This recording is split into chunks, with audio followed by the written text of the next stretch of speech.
কত কষ্ট করি আমি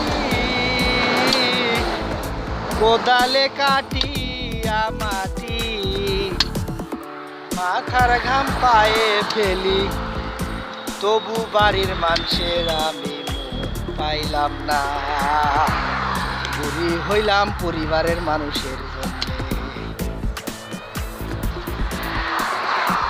রানের বন্ধ করে বন্ধ, বুড়ি হইলাম তোর কারণে। কত রোদ ভাই দেখেন, তার ভিতর মাটি কাটিচ্ছে। মাটি কাটার ছোট্ট একটা ভিডিও দেখেন। আমরা প্রবাসী যারা আছি মালয়েশিয়াতে, আমরা কত কষ্ট করি। আসলে যারা দেশে আছে তারা হয়তো মনে করে যে বিদেশ অনেক সুখের জায়গা, অনেক ভালো জায়গা, এখানে হয়তো কোনো কাজ করা লাগে না, মাসের পর মাস শুধু বেতন দেয়। দেখেন এই ভাই আজ 1 যুগ ধরে বিদেশ, বিবি বাচ্চা সব দেশেই। এই লোকটার জীবনে কি আছে? নিজের যৌবনকালটা শেষ করে দিল মালয়েশিয়ায়।